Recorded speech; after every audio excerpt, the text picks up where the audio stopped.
Yes. Good morning, students. You are studying class 10th by Anup Upadhyay from RM Public School.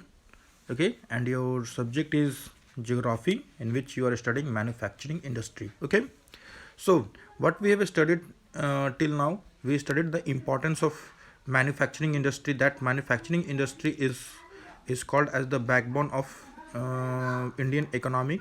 Okay, after that we came to know about the importance that it reduced the dependence on agriculture. Second one, it it also reduced the poverty level, and it increased the foreign exchange in our country. And lastly, it help in boosting to become a developed country. Okay, now after that we studied about the contribution of industry to national economy. So we came to know that 17% of GDP is contributed by the manufacturing industry out of 27%. Okay, after that we studied about the industrial location, that the location, what are the factors which led to the location, that is labor, capital, land, power supply. These are the essential things, but the most important thing, that they must be available at the cheap price. Okay, after that we studied about the classification of industries. Okay, so on the basis of source of raw material, the manufacturing industries are categorized into two part: agro based and mineral based. Agro based examples are cotton, woolen, jute, silk, textile. And mineral based example is iron and steel. And according to the main role, basic and consumer industry. In basic there is uh, iron and steel and copper smelting. Okay, and in consumer, sugar, toothpaste, paper, sewing machine, fans, etc. On the basis of capital investment, small scale and large scale industries are there. Scale industries are those industry on which the investment is less than 1 crore rupees. Okay, and if the investment is more than 1 crore rupees, then it is called as the large scale industries. Okay, now on the basis of ownership, it has been described into public sector, private sector, joint sector, and cooperative sectors. Okay, now on the based on bulk and heavy, bulk and light, that is heavy industries such as iron and steel industries, and light industries, that is that is light goods such as electrical industries. Okay, so we all have studies about this. Now we study about the agro based industries. The industry which is totally based on agriculture is called as agro based industries. In this we studied about the textile industry, and we also studied about the cotton industries. We came to know that in ancient times cottons were very famous. From hand spinning we improved to the handlooms and to the spindles. So after that we studied about the sugar industry. Sugar industry is also play an important role in our country, because sugar industry is also an agro based industry which is totally dependent on the sugar cane. Okay, but there is a shift toward the southern and the southwestern western countries, states. Why is it so? Because of the sucrose content level, because sucrose content level need a cool climate. Okay, now after that we studied about the jute textile. Okay, in which we studied that India is the largest producer of raw jute and stands second as the exporter after Bangladesh. Okay, we all we have studied, and in previous class we studied about the mineral based industries. Those industries which are totally based on the minerals are called as mineral based industries. And in this we study about the iron and steel industry. Iron and steel industries are also said as the basic industries. It is a bulky industries. It is a bulky industry which is needed in defense, medical, construction material. Okay, and to prepare a steel, iron ore, coking coal, and limestone are required in the ratio of 4:2:1, and some amount of manganese are also required to harden the steel. Okay,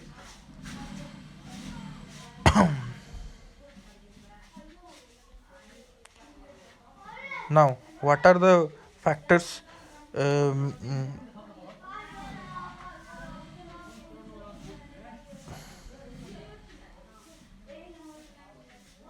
okay, एक minute, इसको नहीं पढ़ा हम लोगों ने. Yes. Today we are going to study about the process of manufacture of steel. Okay. Today we are going to study about the process of manufacture of steel. Okay. Now let's start. Now, so here in the figure, you can see in this figure, you can see transport of raw material to plant. First of all, we have what we have to do. Suppose iron and steel, we take iron and steel, then iron and steel are the crude. We have to take out the crude iron and steel, and after that this crude iron and steel, after taking out from the underground, they are sent to the plant for the purification. Okay, so we need a transport of raw material to plant.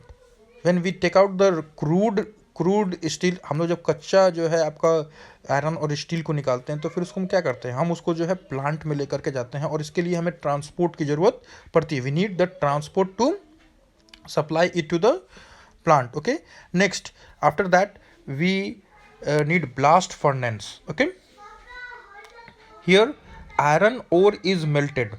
Here what is happening? The first step, iron ore is melted, lime stone is fluxing material. ठीक है, iron ore is melted, उसको पिघला दिया जाता है, उसके बाद उसमें जो है लाइम स्टोन को जो है एडअप किया जाता है. स्लैग इज रिमूव्ड, जो कचरा जो होता है स्लैग इज रिमूव्ड, जो भी जो है इम्प्यूरिफाई जो है ऑब्जेक्ट्स होते हैं उसको रिमूव किया जाता है. Coke is burn to heat the ore. अब कोक जो है उसको बर्न किया जाता है ताकि ओर को हम लोग बॉयल कर सकें. ठीक है, अब after that pig iron is formed. Molten material poured onto mold called pigs. Okay, this is the formation of after all these happenings in blast furnace. First of all, we transport raw material to plant, and after that we add iron we melt iron ore and we add limestone, and after that slag is removed by the help of coke. Okay, coke is burned to heat the ore, and after that the pig iron is formed. Okay,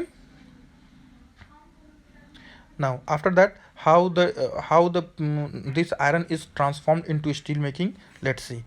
Pig iron is further purified by melting and oxidizing the impurities. Manganese, nickel, chromium are added. Pig iron is purified by melting. After हम लोग उसको पिघला लेते हैं, pig iron को जो है हम लोग पिघला लेते हैं और उसको ऑक्सीडाइज करते हैं ताकि जो है उसके इम्प्यूरिटीज़ जो है निकल जाएं. ठीक है, और उसके बाद उसमें हम लोग मैग्नीज, निकल और क्रोमियम को जो है हम लोग उसको ऐड करते हैं. ठीक है, और उसके बाद जो है उसको ले जा करके हम लोग rolling, processing and casting and forging के थ्रू जो है we shape the metal. It means these are the formation of these are the process of formation of steel. You have to learn it. Okay, तो ये जो है आपका process है कि कैसे जो है आपका स्टील प्रिपेयर होता है. ओके, एक बार फिर से देखिएगा. रॉ मटेरियल को सबसे पहले हम लोग ट्रांसपोर्ट करते हैं कहाँ पे, प्लांट में. ठीक है, उसके बाद जो है ब्लास्ट फर्नेस में ले जा करके आयरन ओर को जो है हम लोग जो है मेल्ट करते हैं. ठीक है, उसके बाद उसमें लाइम स्टोन को ऐड करते हैं, लाइम स्टोन को ऐड करते हैं और उससे स्लैग जो भी इम्प्यूरिटीज़ होती हैं उसको रिमूव करते हैं. कोक को बर्न करके हीट जो है और जो है उसको हीट करते हैं. उसके बाद in this way the pig iron is formed. ठीक है, अब उसके बाद जो है पिग आयरन को जो है हम लोग फिर से जो है प्यूरिफाई करते हैं बाय मेल्टिंग, मेल्ट करके और ऑक्सीडेशन के थ्रू इम्प्यूरिटीज़ को हम लोग दूर करते हैं, और उसके बाद उसमें मैंगनीज, निकल, क्रोमियम जो है इसको ऐड करते हैं और इस तरीके से वो स्टील बन जाता है. और उसके बाद रोलिंग, प्रेसिंग, कास्टिंग और फोर्गिंग के थ्रू जो है उस स्टील को हम लोग शेप देते हैं. Okay, presently there are 10 primary integrated and mini steel plants in India. Okay, आज के डेट में 10 प्राइमरी इंटीग्रेटेड और बहुत सारे छोटे छोटे स्टील प्लांट्स इंडिया में हैं. One of this is Bokaro steel plant. Most of the public sector undertaking market their steel through Steel Authority of India Limited SAIL, while TISCO market it's produce by itself in the name of Tata steels. बहुत सारे ऐसे हैं जो कि public sector भी हैं, बहुत सारे ऐसे भी हैं जो कि प्राइवेट सेक्टर हैं। जैसे कि पब्लिक सेक्टर के एग्जांपल हैं SAIL steel authority of India limited, और बहुत सारे ऐसे हैं जो कि टिस्को के नाम पे चलते हैं, Tata iron and steel company. In 1950s, अब बात करते हैं 1950s के टाइम में, तो 1950s के टाइम में China and India produced almost the same amount of steel. 1950s में चाइना और इंडिया जो थे वो दोनों जो है बराबर मात्रा में जो है स्टील का प्रोडक्शन करते थे।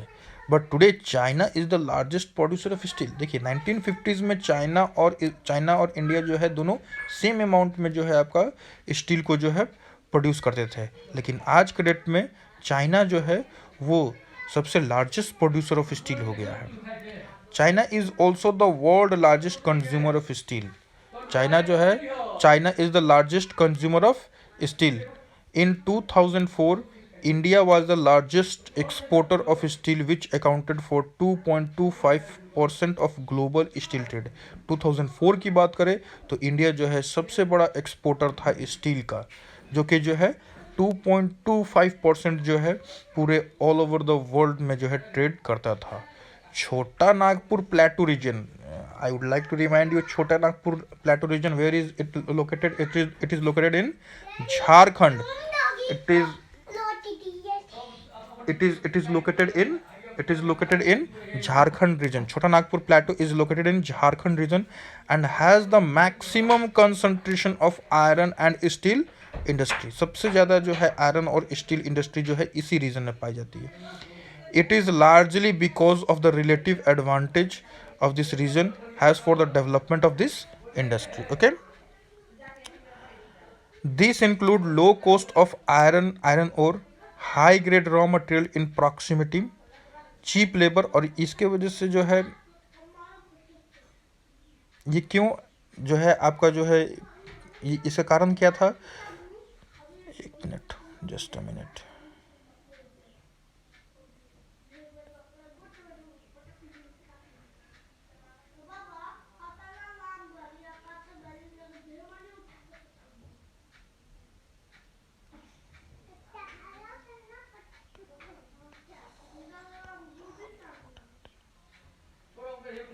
Okay, this include low cost of iron ore, high grade raw material in proximity, cheap labor and vast growth potential in the home market. Okay, देखिए through India is an important iron and steel producing country in the world yet. अभी भी जो है India जो है आपका जो है सबसे बड़ा, बहुत ही जो है one of the most important producing country जो है आपका आयरन और स्टील का है। जो we are not able to perform to our full potential, लेकिन अभी भी जो है हम लोग फुल पोटेंशियल पूरी क्षमता से जो है हम लोग जो है उतना प्रोड्यूस नहीं कर पा रहे हैं। क्यों नहीं कर पा रहे हैं, इसके कुछ रीजंस जो है यहाँ पर आपके दिए हुए हैं। क्या क्या रीजंस दिए ma'am? High cost and limited availability of coking coal. ठीक है, coking coal is an important substance which is needed to make iron and steel. ठीक है, तो सबसे पहला high cost and limited availability of coking coal. ठीक है, जो है आपका कोकिंग कोल जो है वो बहुत ही कम मात्रा में इंडिया में है और साथ ही साथ वो बहुत महंगा भी है। ठीक है, second lower productivity of labour जो है जितना उनको प्रोडक्शन करना चाहिए उतना वो प्रोड्यूस नहीं कर पा रहे हैं। Third irregular supply of energy, और साथ ही साथ एनर्जी जो इलेक्ट्रिसिटी हो गई, इलेक्ट्रिसिटी भी जो है electricity supply is not good. And last one is poor infrastructure. ठीक है, तो ये फोर जो है, if the question will come, question अगर आ जाए आपका कि जो है कि why India in iron and steel is not performing up to its potential, तो ये चार जो है आपको लिखने होंगे। Okay, now many steel plants are smaller, have electric furnaces, use steel scrap and sponge iron. They have re-roller that use steel ingots as well. They produce mild and alloy steel as given specification. An integrated steel plant is large, handles everything in one complex from putting together raw material to steel making, rolling and shaping. ठीक है, तो mini steel plants जो है वो लोग जो है वहाँ पर जो है इलेक्ट्रिक फर्नेंस होते हैं, ठीक है, और यहाँ पर जो है स्टील स्क्रैप और स्पॉन्ज आयरन जो है को यूज़ किया जाता है, ठीक है. Liberalization and foreign direct investment, that is called as FDI, foreign direct investment, have given a boost to the industry with the effort of private entrepreneurs. Okay, तो लिबरलाइजेशन जो है मैंने आपको बताया है इकोनॉमिक्स में, ठीक है, removing trade barriers is called as liberalisation, ठीक है, और foreign direct investment, foreign investment भी मैंने आपको बताया है. तो इनके वजह से जो है आपको जो है इन सब इंडस्ट्रीज़ में काफ़ी बूस्ट मिली है और प्राइवेट एंटरप्रेन्योर्स को भी जो है काफ़ी फ़ायदा हुआ है. There is a need to allocate resource for research and development to produce steel more competitively, ठीक है. तो अभी भी जो है इन सब चीज़ में थोड़ी बहुत जो है ज़रूरत है कि चेंज किया जाए ताकि और ज़्यादा जो है स्टील को हम लोग प्रोड्यूस कर सकें. ओके, तो नेक्स्ट जो है हम लोग पढ़ेंगे नेक्स्ट क्लास में एल्युमिनियम स्मेल्टिंग. ओके, एक बार फिर से ध्यान दे दीजिएगा थोड़ा सा हम लोगों ने आज क्या पढ़ा है. पहले जो हम लोगों ने पढ़ा है कि how to make the process of manufacture of steel. सबसे पहले हम लोग ट्रांसपोर्ट करते हैं रॉ मटेरियल को जो है प्लांट में. रॉ मटेरियल जो है आयरन, क्रूड आयरन एंड जो स्टील है उसको हम लोग प्लांट में ले जाते हैं. उसके बाद ब्लास्ट फर्नेस में क्या करते हैं, उसको जो है आपको जो है आयरन और जो है उसको हम लोग मेल्ट करते हैं. फिर लाइम स्टोन जो है उसको ऐड अप करते हैं उसमें, ठीक है.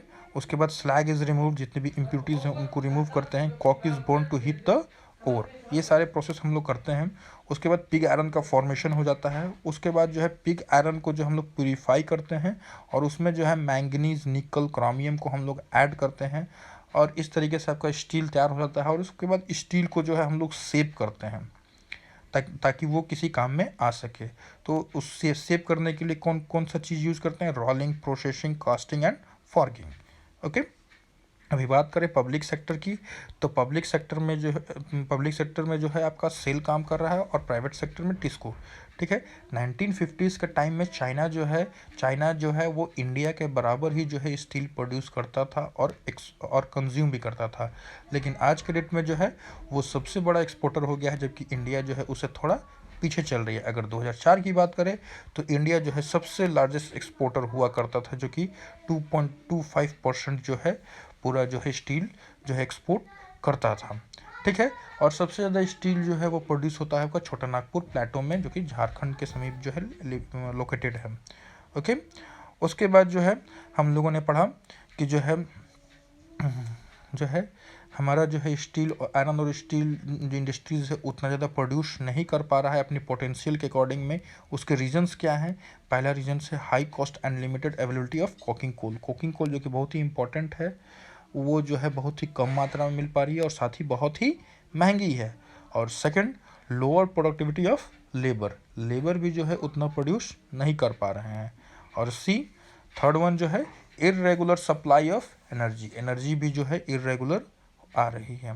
And the fourth one is poor infrastructure. Okay, और इसके अलावा जो है हम लोगों ने पढ़ा कि लिबरलाइजेशन और फॉरेन डायरेक्ट इन्वेस्टमेंट की वजह से भी जो है इंडस्ट्री में बूस्ट आई है, लेकिन फिर भी जो है अभी बहुत कुछ करना है ताकि जो है आयरन एंड स्टील इंडस्ट्री जो है वो अपलिफ्ट हो सके. ओके, क्लियर है? तो write down the questions for today. Explain the process of making steel. Explain the process of making steel. Second, why iron and steel industry. पहले लिखिए explain the process of making steel. Second, why iron and steel industry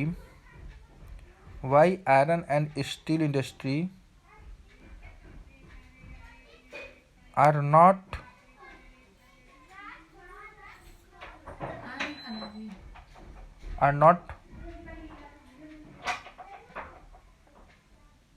producing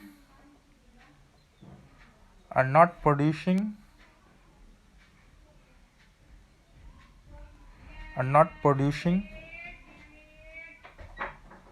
according to their